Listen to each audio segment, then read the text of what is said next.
Sir, Afghanistan കാബൂളിൽ കൃത്യമായ പദ്ധതികൾ തയ്യാറാക്കി പാകിസ്ഥാനിട്ട് നല്ല പണിയാണ് കൊടുത്തത്. അവരുടെ 60ഓളം വരുന്ന പട്ടാളക്കാർക്ക് ജീവൻ നഷ്ടമായി എന്ന തരത്തിൽ വാർത്തകൾ പുറത്തു വരുന്നുണ്ട്. താലിബാൻ വിദേശകാര്യമന്ത്രി മുത്തഖി ഇന്ത്യയിൽ വന്നിരുന്നു. ഇന്ത്യയിൽ നിന്ന് പോയതിനു ശേഷം കാബൂൾ ആക്രമിക്കപ്പെടുന്നു. ലോകരാജ്യങ്ങൾ ചർച്ച ചെയ്യുന്നത് രഹസ്യമായെങ്കിലും ഇന്ത്യയുടെ ഒരു പൂർണ്ണ പിന്തുണ അഫ്ഗാനിസ്ഥാനുമേൽ താലിബാനുമേൽ ഉണ്ട് എന്നുള്ളതാണ്.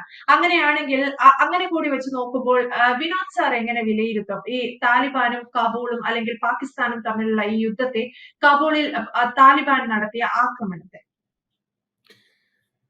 നീതു, ഇത് നമ്മൾ പറയുന്നതിനേക്കാളും വളരെ ഗുരുതരമായ ഒരു അവസ്ഥയാണ്. ഇത് ശരിക്കും പറഞ്ഞാൽ ഇതിന്റെ സത്യം എന്താണെന്ന് ആദ്യം പറഞ്ഞു കഴിഞ്ഞാൽ, അഫ്ഗാനിസ്ഥാൻ പാകിസ്ഥാൻ അതിർത്തിയിൽ കനത്ത പോരാട്ടം നടക്കുന്നു. ഒക്ടോബർ പ്രത്യേകിച്ച് 11, 12 തീയതികളിൽ കനത്ത പോരാട്ടം നടന്നു എന്നുള്ളതാണ് ഫാക്ട്. പിന്നെ പാകിസ്ഥാന്റെ വെർഷൻ, അഫ്ഗാനിസ്ഥാന്റെ വെർഷൻ. ഈ പാകിസ്ഥാന്റെ വെർഷൻ നമുക്കറിയാം, ഓപ്പറേഷൻ സിന്ദൂറിനകത്ത് എന്തുകൊണ്ടാണ് അവരടിച്ചതെന്ന്. അതുകൊണ്ട് ഈ പാകിസ്ഥാൻ വെർഷൻ എത്രത്തോളം നമുക്ക് വിശ്വസിക്കാൻ പറ്റുമെന്ന് സംശയമാണ്. പിന്നെയും വിശ്വസിക്കാവുന്നത് അഫ്ഗാനിസ്ഥാൻ പറയുന്നതാണല്ലോ. അപ്പം നമുക്ക് അതിനകത്ത് അഫ്ഗാനിസ്ഥാനിനോടുള്ള ഒരു താല്പര്യം ഉള്ളതുകൊണ്ട് മാത്രമല്ല. ഇതിനകത്ത് നമ്മൾ മനസ്സിലാക്കേണ്ട കാര്യം, ഈ അഫ്ഗാൻ പാകിസ്ഥാൻ അതിർത്തി എന്ന് പറയുന്നതിന്റെ പേരാണ് ഡ്യൂറന്റ് ലൈൻ.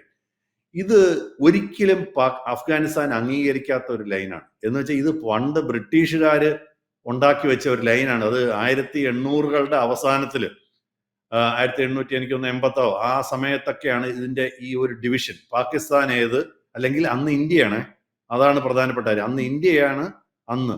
അപ്പൊ ഇന്ത്യ ഏത്, അഫ്ഗാനിസ്ഥാൻ ഏത് എന്ന് ഒരു വരച്ച വരയാണ് ഈ ഡ്യൂറന്റ് ലൈൻ. ഒരിക്കലും പാകിസ്ഥാനും അഫ്ഗാനിസ്ഥാനുമായിട്ടുള്ള വരയല്ല. പിന്നെ അത് ആ ഭാഗം പാകിസ്ഥാനായി മാറിക്കഴിഞ്ഞപ്പോൾ അത് പാകിസ്ഥാനും അഫ്ഗാനിസ്ഥാനുമായിട്ടുള്ള അതിർത്തിയായി മാറി. ഇതിനകത്ത് അവരോട് ചേർന്ന് കിടക്കുന്ന സ്ഥലമാണ് ബലൂചിസ്ഥാനും ഈ ഖൈബർ പഖ്തൂൺഖ്വയൊക്കെ. ഇത് വളരെ അവർക്ക് താല്പര്യമുള്ളതാണ്, പ്രത്യേകിച്ച് ബലൂചിസ്ഥാനൊക്കെ.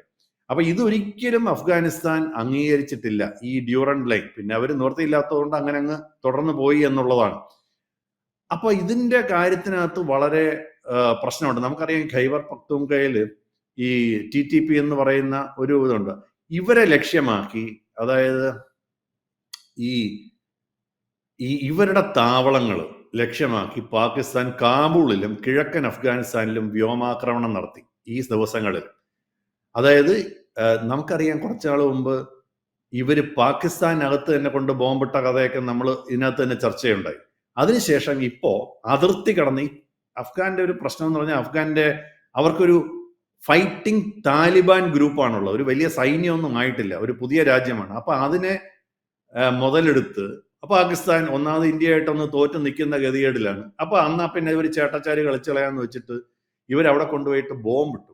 അത് കാബൂളിലും ഈ പറഞ്ഞ പോലെ കിഴക്കൻ അഫ്ഗാനിസ്ഥാനിലും. ഇത് അഫ്ഗാനിസ്ഥാനെ വളരെ ശക്തമായിട്ട് പ്രകോപിപ്പിച്ചിട്ടുണ്ട്. ഒന്നാമത് ഞാൻ കഴിഞ്ഞ ദിവസവും ഞാൻ പറഞ്ഞു, അവർ ഇത്രയും ലോകത്ത് ഫൈറ്റിംഗ് സ്പിരിറ്റ് ഉള്ള ഒരു ജനത അഫ്ഗാനിസ്ഥാന്റെ അത്രയും. അവർക്ക് ഈ യുദ്ധമെന്ന് പറയുന്നത് അവരുടെ കൂടെ ബ്ലഡിലുള്ളതാണ്.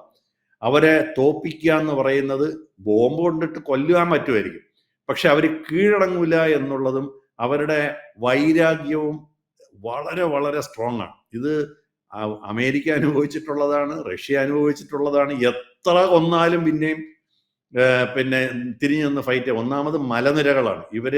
ഇവർക്ക് അവിടെ നല്ല ശീലമാണ്, അവർക്ക് അതിനുള്ള ആരോഗ്യമുണ്ട്, നല്ല സൈസ് ഉള്ളവരാണ്.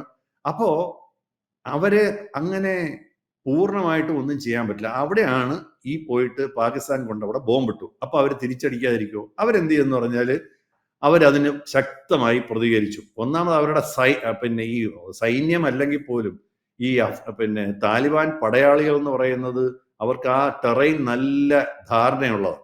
അപ്പൊ അവരെന്ത് ചെയ്യുമെന്ന് പറഞ്ഞു കഴിഞ്ഞാൽ, ഈ അഫ്ഗാന്റെ Taliban, Islamic Emirate of Taliban എന്നാണ് അഫ്ഗാനിസ്ഥാൻ എന്നാണ് പറയുക. അവരുടെ സൈന്യം അതിപ്പോ ഈ താലിബാൻ ഒരു സൈന്യമായി മാറിയിട്ടുണ്ട്. അതാണ് അവരെ തന്നെ അവർ വിളിക്കുന്ന ഇസ്ലാമിക് സ്റ്റേറ്റ് ഓഫ് അഫ്ഗാനിസ്ഥാൻ എന്നാണ്. അവരുടെ ഈ താലിബാൻ സൈന്യം അവരുടെ ഈ പാകിസ്ഥാന്റെ അതിർത്തിയിലുള്ള നിരവധി സൈനിക പോസ്റ്റുകളെ ആക്രമിച്ചു. ശരിക്കും പറഞ്ഞാൽ ഇത് പാകിസ്ഥാൻ ചോദിച്ച് വാങ്ങിച്ചാണ്. അവിടെ ചെന്ന് ബോംബിട്ടു. അപ്പൊ അതിനകത്ത് നാച്ചുറലി താഴെയുള്ളവർക്കല്ലേ നഷ്ടം വരുള്ളൂ. അപ്പം എന്ത് പറ്റിയെന്ന് പറഞ്ഞാൽ, പാകിസ്ഥാൻ അത് കഴിഞ്ഞിട്ട് നാച്ചുറലി വീണ്ടും തിരിച്ചടിച്ചു. പീരങ്കികൾ, ടാങ്ക്, അതൊക്കെ സാധനങ്ങൾ വെച്ചിട്ട്, പീരങ്കികൾ വെച്ചിട്ട്, മോട്ടോർ വെച്ചിട്ട് കൂടുതൽ ആക്രമണം നടത്തി. അങ്ങനെ അവരുടെ ഈ പ്രധാനപ്പെട്ട ചില അതിർത്തി ക്രോസിംഗ് ഏരിയകളുണ്ട്. അതിന് ടോർഖാം എന്ന് പറയും, ചമൻ എന്ന് പറയും, അല്ലെങ്കിൽ സ്പിൽ ബോൾഡാക്ക് എന്ന് പറയും. ഇതൊക്കെ അങ്ങ് അടച്ചിട്ടു. ഇതിനകത്തുള്ളൊരു പ്രശ്നം എന്ന് പറഞ്ഞു കഴിഞ്ഞാൽ ഈ അഫ്ഗാനിസ്ഥാനിലോട്ട് ഭക്ഷണവും സാധനങ്ങളും വരുന്നത് പാകിസ്ഥാനിൽ നിന്നാണ്, പ്രത്യേകിച്ച് ബലൂചിസ്ഥാൻ അവിടുന്ന്. അപ്പൊ ഇത് അടച്ചിട്ടപ്പോൾ എന്ത് പറ്റി? അവർക്ക് ആഹാരം കിട്ടാതായി, അവർക്ക് വേണ്ട സാധനങ്ങൾ, അവരുടെ അത്യാവശ്യത്തിന് വേണ്ട സാധനങ്ങൾ കിട്ടാതായി അഫ്ഗാനിസ്ഥാൻ. അപ്പൊ അത് വീണ്ടും പ്രശ്നമാവും. മാത്രമല്ല ഇത് പലതും പെരിഷബിൾ ആണ്. അത് പെരിഷബിൾ എന്ന് പറഞ്ഞാൽ നശിച്ചു പോകുന്ന സാധനങ്ങളാണ്. ഈ അതിർത്തി അടച്ചതോടുകൂടി അതെല്ലാം ഇവിടെ ഇങ്ങനെ ലോറികൾ കെട്ടിക്കിടക്കുന്നു.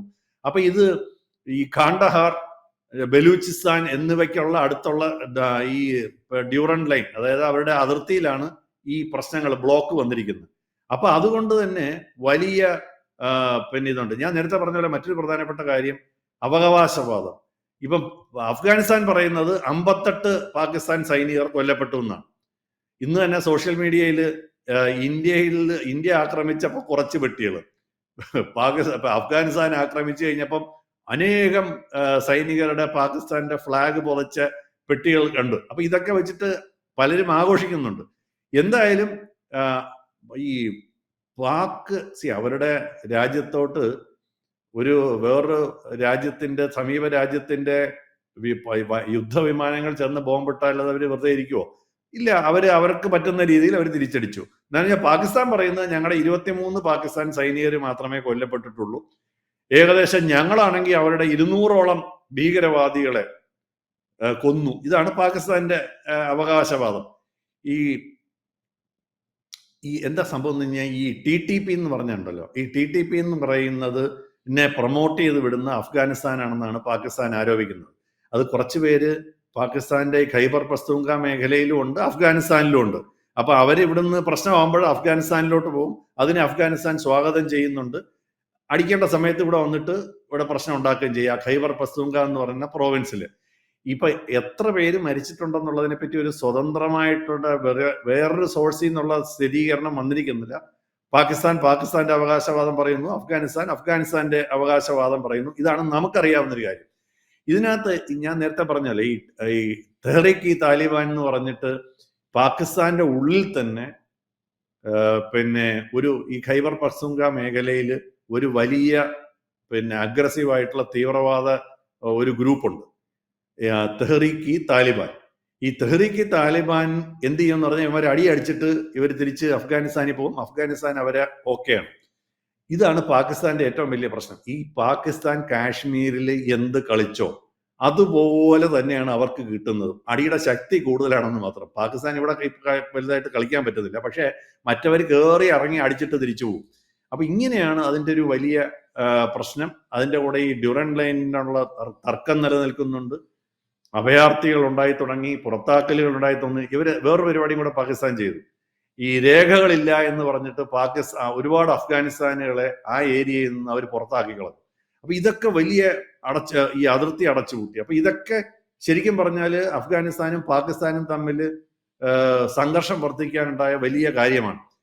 ഞാൻ നേരത്തെ പറഞ്ഞു, അവർക്ക് ഇന്ധനം പ്രശ്നമാണ്. അഫ്ഗാനിസ്ഥാന് ഇപ്പൊ ഇന്ധനം കിട്ടുന്നില്ല, ഭക്ഷണം കിട്ടുന്നില്ല, മരുന്നുകൾ കിട്ടുന്നില്ല. ഇതെല്ലാം ആ അഫ്ഗാനിസ്ഥാനിലോട്ട് ഈ ഇന്ധനവും മരുന്നുകളും ഭക്ഷണവും കടന്നു ചെന്നിരുന്ന റൂട്ടുകളാണ് ഇവർ അടച്ചു കളഞ്ഞത്. എന്നിട്ടാണ് നമ്മുടെ ഇൻഡസ് റിവർ സാധനത്തിനെ പറ്റി ഞങ്ങളുടെ വെള്ളം നിഷേധിച്ചു എന്ന് പറയുന്നത്.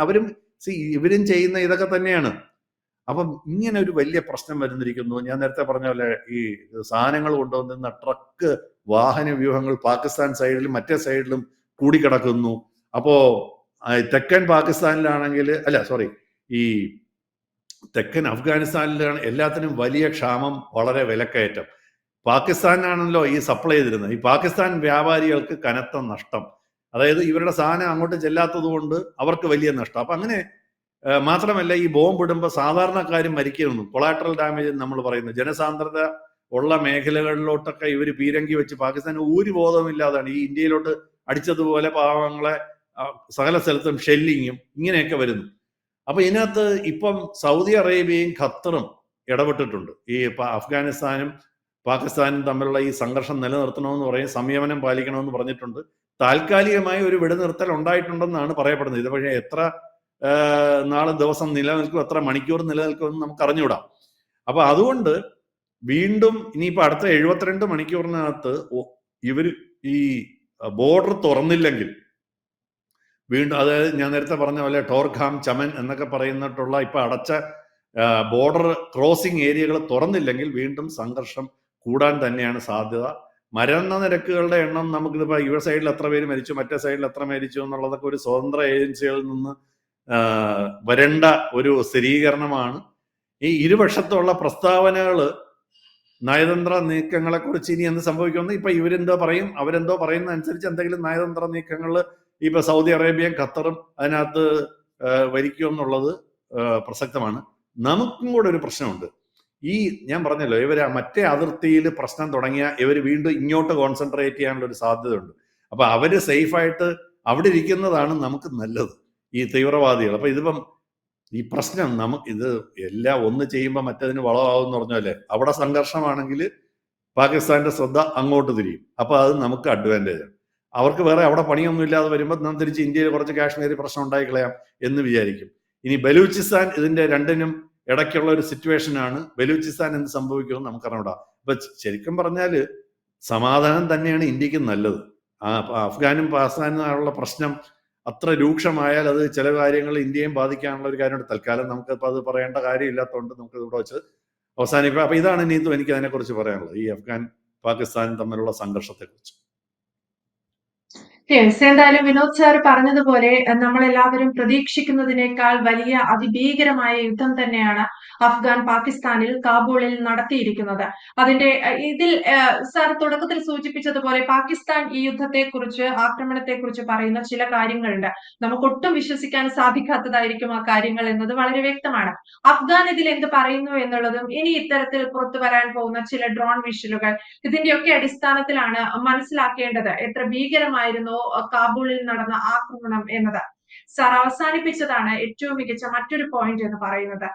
നിലവിൽ അഫ്ഗാൻ പാകിസ്ഥാൻ വിഷയം കൂടുതൽ സങ്കീർണമായാൽ, അല്ലെങ്കിൽ അതിരൂക്ഷമായ ഒരു യുദ്ധത്തിലേക്ക് പോയാൽ ഇന്ത്യക്കും അതിൻ്റെതായ തിക്തഫലങ്ങൾ അനുഭവിക്കേണ്ടി വരും എന്നതൊരു യാഥാർത്ഥ്യമാണ്. എന്തായാലും വ്യക്തമാണ്. Thank you Vinod sir. കൂടുതൽ വാർത്തകളും വിശേഷങ്ങളും നിങ്ങളിലേക്ക് എത്താൻ ABC മലയാളം സബ്സ്ക്രൈബ് ചെയ്യുക, ബെൽ ബട്ടണും അമർത്തുക.